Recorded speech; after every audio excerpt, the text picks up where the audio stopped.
प्रिय विद्यार्थियों, एशिरा कॉलेज पाली में बीए सेकेंड ईयर के विद्यार्थियों का आज वेलकम, हार्दिक स्वागत। बीए सेकेंड ईयर के विद्यार्थियों, कल मैंने आपको बताया था बलबन का राजत्व सिद्धांत। बलबन का राजत्व सिद्धांत क्या था, किस प्रकार से बलबन ने सुल्तान के पद की प्रतिष्ठा को स्थापित किया, किस प्रकार से बलबन ने तुर्क अमीरों की शक्ति को कुचल के रख दिया। अब चलते हैं थोड़ा सी आगे। आज मैं थोड़ा आगे समझाकर उसके पश्चात है गुलाम वंश से संबंधित जितने भी छोटे छोटे प्रश्न बनते हैं दो दो अंक के, उसकी विवेचना कर लूंगा, उसको आप ध्यान से सुनना। प्रिय विद्यार्थियों, 1286 में बलबन की मृत्यु हुई। मृत्यु से पूर्व बलबन ने है अपने पुत्र महमूद, मैंने आपको कल भी बताया था बलबन का सबसे प्रिय पुत्र कौन था, महमूद है। और महमूद, बलबन के दो बेटे थे, एक का नाम था महमूद, दूसरे का नाम था बुगरा खां। बुगरा खां तो कपटी था, बलबन का सबसे प्रिय पुत्र था महमूद। कल हमने विवेचना की थी, मंगोलों से लड़ता हुआ बलबन का प्रिय पुत्र महमूद वीर गति को प्राप्त हुआ। जब बलबन बीमार रहने लगा तो उसने महमूद के पुत्र के खुसरो को अपना उत्तराधिकारी अपॉइंट किया। 1286 में बलबन की मृत्यु हुई। बलबन ने उत्तराधिकारी किसे अपॉइंट किया, के खुसरो को। लेकिन वापस तुर्क अमीर शक्तिशाली बने और अब तुर्क अमीर ने के खुसरो की जगह पर केकुबाद को, केकुबाद किसका बेटा था, बुगरा खां का बेटा। अब तुर्क अमीरों ने बुगरा खां के पुत्र केकुबाद को दिल्ली का सुल्तान बनाया। केकुबाद एक अयोग्य शासक था, एक निकम्मा शासक था। उसका अधिकांश समय नृत्य, संगीत है आमोद प्रमोद में व्यतीत होता था।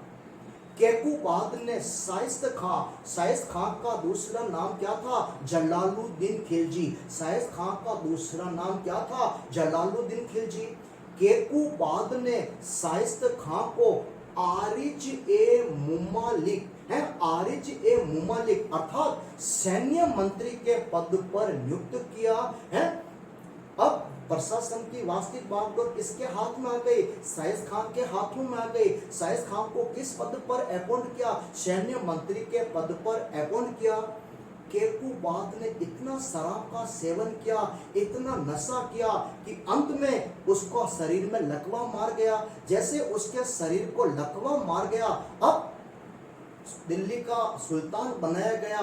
3 वर्ष के लड़के क्यूमर्स है, 3 साल के लड़के क्यूमर्स को दिल्ली का सुल्तान बनाया गया। केकुबाद को लकवा हो गया, वो अपने पलंग पर पड़ा हुआ था और शासन का कामकाज कौन देख रहा था, शाइस्त खां।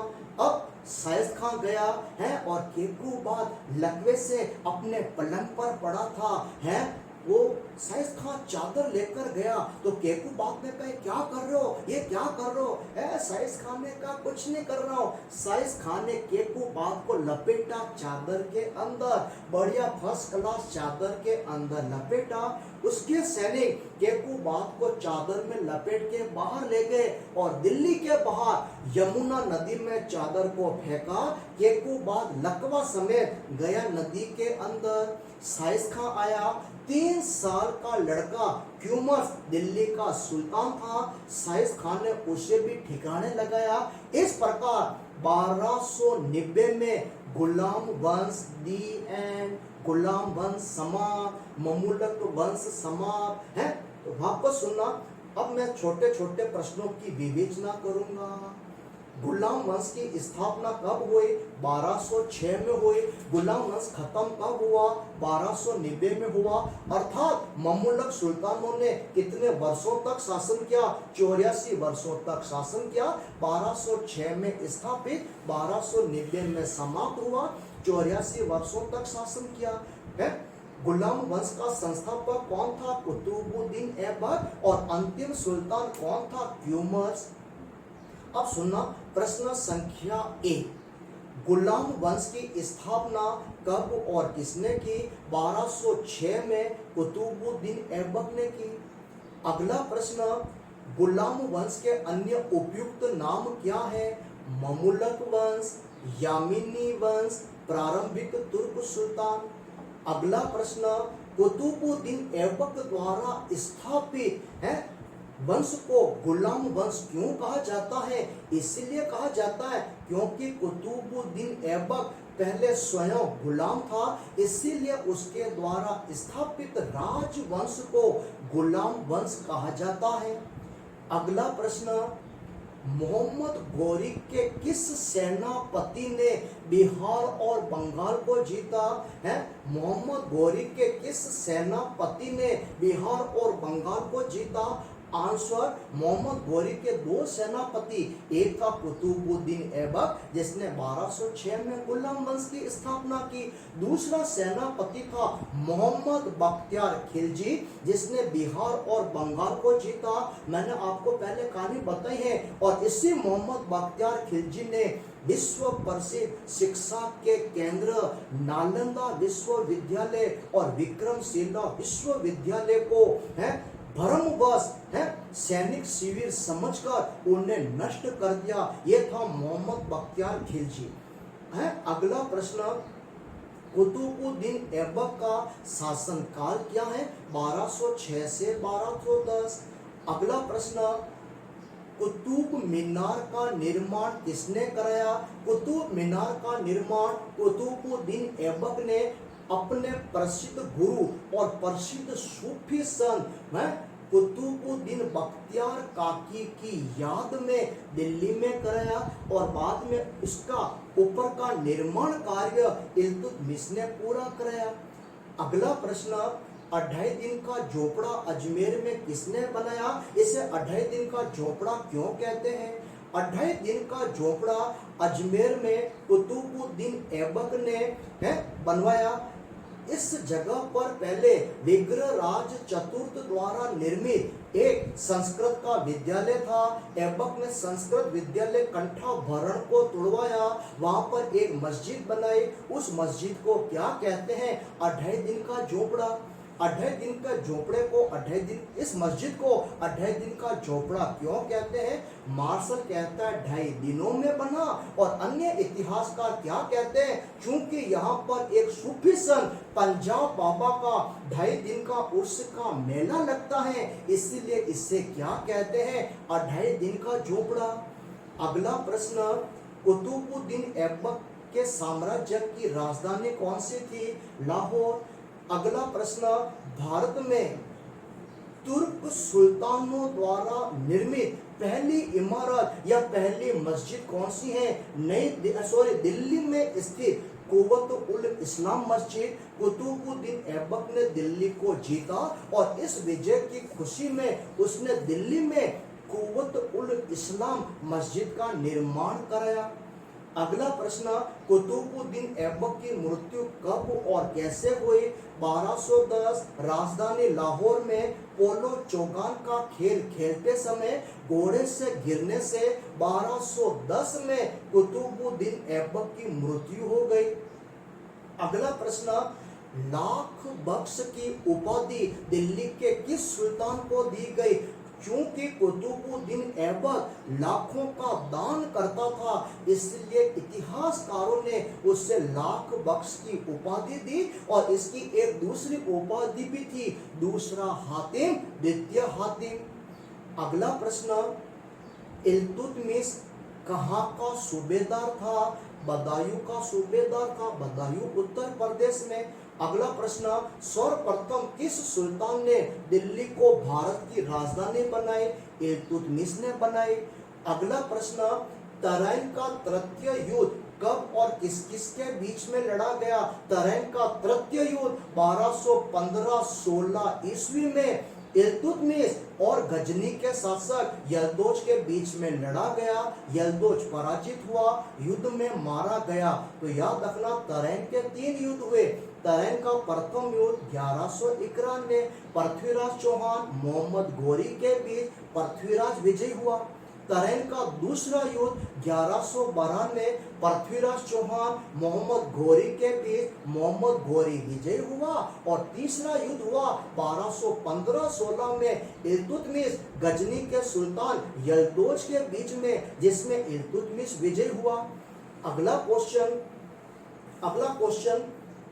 दिल्ली सल्तनत काल में इल्तुतमिश ने कौन से दो नवीन सिक्कों का प्रचलन किया? सटीक उत्तर होगा चांदी का टक्का 175 ग्राम और तांबे का दाम का प्रचलन किया। इल्तुतमिश दिल्ली का प्रथम सुल्तान था जिसने शुद्ध अरबी शैली के सिक्के जारी किए। अगला प्रश्न, भोताला का युद्ध कब और किस किस के बीच में लड़ा गया? भोताला का युद्ध 1227 में चित्तौड़ मेवाड़ के शासक जैत्र सिंह और इल्तुतमिश के बीच 1227 में लड़ा गया। इसमें चित्तौड़ शासक जैत्र सिंह विजयी हुआ। नेक्स्ट अगला क्वेश्चन, चालीसा दल क्या था? इसका गठन किसने किया और चालीसा दल का अंत किसने किया? आंसर हो जाएगा चालीसा दल का गठन दिल्ली के सुल्तान इल्तुतमिश ने किया। यह 40 गुलामों का दल था। बाद में इसमें गुलामों की संख्या बढ़ती गई और चालीसा दल का अंत बलबन ने किया। चालीसा दल का दूसरा नाम याद रखना, तुर्कान ए चिहलगानी। चालीसा दल को तुर्कान ए चिहलगानी कौन कहता है? इतिहासकार जियाउद्दीन बनी इसको कहता है तुर्कान ए चिहलगानी। नेक्स्ट अगला क्वेश्चन, अक्ता क्या है? अक्ता प्रणाली का प्रचलन किसने किया? अक्ता का तात्पर्य है भूमि का टुकड़ा। इल्तुतमिश ने अपने सैनिक अधिकारियों को नकद वेतन के बदले भूमि के टुकड़े प्रदान किए, गांव प्रदान किए। इस व्यवस्था को क्या कहते हैं? अक्ता प्रणाली कहा जाता है। अक्ता के अधिकारी को अक्तेदार या मुक्ता या वली कहते हैं? और अक्ता प्रणाली का प्रचलन क्यों किया?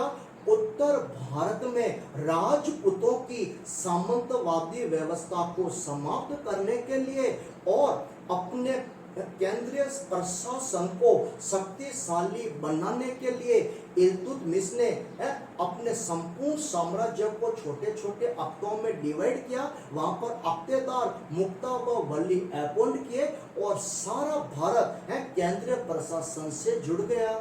प्रिय विद्यार्थियों, अगला प्रश्न लेते हैं इल्तुतमिश में। प्रिय विद्यार्थियों, इल्तुतमिश ने अपना उत्तराधिकारी किससे नियुक्त किया? इल्तुतमिश ने अपने अयोग्य पुत्रों के चलते अपनी योग्य पुत्री रजिया सुल्ताना को अपना उत्तराधिकारी नियुक्त किया। अगला क्वेश्चन, रजिया सुल्ताना की असफलता के दो कारण बताओ। सीधा सटीक उत्तर लिखो। रजिया सुल्ताना की असफलता के कारण। कारण नंबर 1, इतिहासकार मिन्हास उस सिराज के अनुसार उसकी असफलता का कारण था उसका स्त्री होना। तत्कालीन इतिहासकार इसामी रजिया याकूत प्रेम संबंध उसके पतन का कारण बताते हैं। तीसरा कारण और ऐड कर दो, रजिया ने तुर्क अमीरों की शक्ति को संतुलित करने के लिए गैर तुर्कों का एक दल बनाया। इससे तुर्क अमीर उसके विरुद्ध संगठित हो गए और आधुनिक इतिहासकार रजिया की असफलता का कारण बताते हैं तुर्क अमीरों की महत्वाकांक्षा।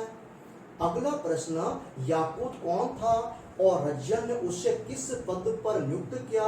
उत्तर हो जाएगा याकूत अबिसिनिया का निवासी था। रजिया ने उसे अमीर ए आखुर अर्थात अश्वशाला प्रधान के पद पर नियुक्त किया। अगला प्रश्न, रजिया इल्तुतमिश की मृत्यु के पश्चात तुर्क अमीरों ने सुल्तान किसे बनाया? मैंने बताया रुकुनुद्दीन फिरोज शाह को बनाया। अगला प्रश्न, दिल्ली का एकमात्र शासक कौन है जिसको सुल्तान बनाने में दिल्ली की जनता ने सक्रिय रूप से भाग लिया? रजिया सुल्ताना को दिल्ली की शासिका बनाने के लिए दिल्ली की जनता ने पहली बार प्रत्यक्ष रूप से भाग लिया। प्रिय विद्यार्थियों, याद रखना दिल्ली सल्तनत काल में जिस भी व्यक्ति को न्याय पाना है उन्हें लाल रंग के वस्त्र पहन के आना पड़ता था। अगला प्रश्न, रजिया सुल्ताना को किस तुर्क अमीर ने परास्त कर कारागृह में डाल दिया? उत्तर हो जाएगा भटिंडा का सूबेदार। भटिंडा पंजाब में, भटिंडा के सूबेदार अल्तुतुनिया ने रजिया को पराजित कर कारागृह में डाल दिया। अगला प्रश्न पूछा जाएगा, रजिया सुल्ताना की मृत्यु कब और कैसे हुई? 1240 हरियाणा के कैथुल के वनों में जंगली डाकुओं ने रजिया और अल्तुतुनिया की निर्ममता पूर्वक हत्या कर दी। अब दिल्ली का सुल्तान कौन था? बहराम शाह। अगला प्रश्न, दिल्ली सल्तनत काल में नायब ए मुमालिकाते पद का सर्जन किसने किया और इस पद पर सर्वप्रथम किसे नियुक्त किया गया? इस पद का सर्जन बहराम शाह के शासन काल में किया गया। नायब ए मुमालिकाते पद क्या था? सुल्तान की निरंकुशता को कम करना, सुल्तान की शक्तियों पर अंकुश लगाना, और इस पद पर सर्वप्रथम एडगिन को नियुक्त किया गया। अगला प्रश्न, दिल्ली सल्तनत का कौन सा सुल्तान शाही दरवेश के नाम से जाना जाता है? नासिरुद्दीन महमूद। क्यों? क्योंकि उसने अपने व्यक्तिगत खर्चे के लिए राजकोष से 1 रुपया भी नहीं लिया। वह कुरान की आयतें बेचकर, टोपियां बेचकर अपना व्यक्तिगत खर्चा चलाता था। उसका व्यवहार, उसका जीवन संतों की तरह होता था। इसीलिए इतिहासकारों ने नासिरुद्दीन महमूद को शाही दरवेश संत की संज्ञा दी। अगला प्रश्न, नासिरुद्दीन महमूद ने बलबन को कौन कौन सी उपाधियां दी? कौन से पद पर नियुक्त किया?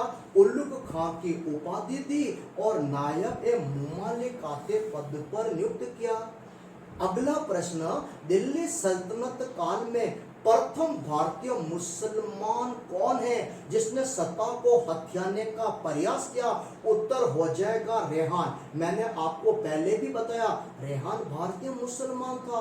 उसने नासिरुद्दीन महमूद को बलबन के खिलाफ भड़काया और नासिरुद्दीन महमूद ने थोड़े समय के लिए बलबन को उसके पद से हटा दिया और किससे? नायब ए मुमालिकाते बनाया, रेहान को बनाया। वापस बलबन बना और बलबन ने रेहान को ऊपर भेज दिया। नेक्स्ट अगला क्वेश्चन, दिल्ली का प्रथम सुल्तान कौन है जिसने राजत्व सिद्धांत का प्रतिपादन किया? बलबन। बलबन के राजत्व सिद्धांत क्या है या बलबन के राजत्व सिद्धांत की विशेषता बताओ। एकदम पॉइंट से पॉइंट उत्तर लिखो। बलबन के राजत्व सिद्धांत की 2 विशेषता हैं। पॉइंट नंबर 1, सुल्तान का पद ईश्वर के द्वारा प्रदान किया गया है। दूसरी विशेषता, सुल्तान का निरंकुश होना अनिवार्य है। यह है बलबन का राजत्व सिद्धांत। अगला पॉइंट, प्रिय विद्यार्थियों, अगला पॉइंट हम ले लेते हैं। बलबन का हो गया राजत्व सिद्धांत। अमीर खुसरो ने अपना साहित्यिक जीवन किसके दरबार से शुरू किया? इसका उत्तर हो जाएगा प्रसिद्ध इतिहासकार, प्रसिद्ध साहित्यकार अमीर खुसरो ने अपना साहित्यिक जीवन बलबन के पुत्र महमूद के दरबार से शुरू किया। महमूद जब मंगोलों से लड़ता हुआ मारा गया, उसके बाद अमीर खुसरो बलबन के दरबार में आ गया। अमीर खुसरो की कौन सी कृतियां, उसको हम बाद में विस्तृत विवेचना करेंगे। अगला क्वेश्चन याद करना, बलबन में सिजदा व पापोस की परंपरा भारत में किसने शुरू की? सिजदा व पापोस की प्रथा, ये 2 ईरानी परंपरा थी जिसको भारतीय दरबार में बलबन ने शुरू किया। सिजदा का मतलब है बलबन के समक्ष उपस्थित होने वाला प्रत्येक व्यक्ति, प्रत्येक अमीर उसके समक्ष दंडवत प्रणाम करेगा, उसे कहते हैं सिजदा। और पापोस, पापोस का मतलब है बलबन के समक्ष दंडवत प्रणाम करने वाला है। बलबन अपने सिंहासन पर बैठा हुआ है, ऐसे करके वह व्यक्ति बलबन के पैरों को चुंबन स्पर्श करता था। इसे क्या कहते हैं? पापोस। तो दिल्ली दरबार में सिजदा और पापोस की परंपरा किसने शुरू की? बलबन ने शुरू की। अगला प्रश्न, भारत में नौरोज त्योहार मनाना किसने शुरू किया? यह ईरान का प्रसिद्ध त्योहार है और भारत में यह ईरानी त्योहार सर्वप्रथम बलबन ने मनाना शुरू किया। अगला प्रश्न करना बलबन में, बलबन का कौन सा पुत्र मंगोलों से लड़ता हुआ वीर गति को प्राप्त हुआ? उत्तर हो जाएगा बलबन का प्रिय पुत्र महमूद, जिसे खाने सईद भी कहा जाता है वह मंगोलों से लड़ता हुआ वीर गति को प्राप्त हुआ। नेक्स्ट अगला क्वेश्चन, प्रिय विद्यार्थियों, ये हो गया बलबन के बारे में, मैंने आपको महत्वपूर्ण प्रश्नों के बारे में जानकारी दे दी। अब चलते प्रिय विद्यार्थियों आगे। बलबन ने अपना उत्तराधिकारी किसे नियुक्त किया? अभी मैंने आपको बताया कि खुसरो को नियुक्त किया, लेकिन बना कौन? केकूबाद। और परीक्षा में सवाल पूछते हैं कि अब गुलाम वंश का अंतिम, ममुलक वंश का अंतिम सुल्तान कौन था? क्यूमर्स। गुलाम वंश के सुल्तानों ने कितने वर्षों तक शासन किया? 84 वर्षों तक शासन किया। इस प्रकार ये मैंने बताया आपको कुछ महत्वपूर्ण प्रश्न उत्तर। अब मैं गुलाम वंश में कौन कौन से सुल्तान बने, उनका शासन काल क्या रहा, इसको मैं आपको बता देता हूँ। सबसे पहले कुतुबुद्दीन ऐबक, शासन काल 1206 से 1210, आराम शाह 8 माह तक शासन किया। इल्तुतमिश 1211 से 1236, रजिया सुल्तान है, उसके बाद बना रुकुनुद्दीन फिरोज शाह, 3-4 महीने तक शासन किया है, हो गया रुकुनुद्दीन फिरोज शाह। रुकुनुद्दीन फिरोज शाह के बाद ले लो रजिया सुल्तान 1236 से 1240, बहराम शाह 1240 से 1242, मसूद 1242 से 1246, नासुरुद्दीन महमूद 1246 से 1266, बलबन 1266 से 1286, और बलबन के पश्चात है पतन की प्रक्रिया तीव्र हो गई। बलबन के बाद थोड़े समय के लिए शासक बना केकूबाद, फिर बना 3 साल का है क्यूमर, और 1290 में है इस साम्राज्य का अंत हो गया। इल्तुतमिश के बारे में एक प्रश्न और याद रखना, मेरे को याद है, दिल्ली सल्तनत का प्रथम सुल्तान कौन था जिसने बगदाद के खलीफा से मान्यता पत्र प्राप्त किया? उत्तर हो जाएगा इल्तुतमिश। 1229 में है खलीफा से अल मुंतशिर बिल्ला से मान्यता पत्र प्राप्त किया। इससे देश की मुस्लिम जनता का सुल्तान में विश्वास बहुत ज्यादा बढ़ गया। तो प्रिय विद्यार्थियों, आज के अध्याय में मैंने आपको गुलाम वंश से संबंधित जो भी छोटे छोटे 2-2 अंक के प्रश्न थे उसकी मैंने विवेचना कर दी। बड़े प्रश्नों की मैंने पहले विवेचना कर चुका हूँ। बड़े प्रश्नों में मैंने आपको बताया कुतुबुद्दीन ऐबक के कार्य और उसकी उपलब्धियां। दूसरा प्रश्न मैंने बताया इल्तुतमिश दिल्ली सल्तनत के वास्तविक संस्थापक के रूप में। तीसरा गुलाम में मैंने आपको प्रश्न बताया, कौन सा तीसरा प्रश्न बताया? रजिया सुल्ताना की असफलता के क्या कारण थे? और चौथा सवाल बताया मैंने बलबन के राजत्व सिद्धांत से आप क्या समझते हैं? या उत्तर प्रश्न हो जाएगा बलबन ने ताज की प्रतिष्ठा में वृद्धि करने के लिए कौन कौन से कार्य किए? छोटे प्रश्नों की विवेचना, बड़े प्रश्नों की मैंने विस्तृत विवेचना कर ली। एक एक चीज, एक एक पॉइंट प्रिय विद्यार्थियों मैंने आपको समझा दिया। तो ये हो गए प्रिय विद्यार्थियों आज की ऑनलाइन क्लासेस। प्रिय विद्यार्थियों, मैं मुकेश जोशी है, एशिया कॉलेज व्याख्याता इतिहास विभाग। धन्यवाद, थैंक यू।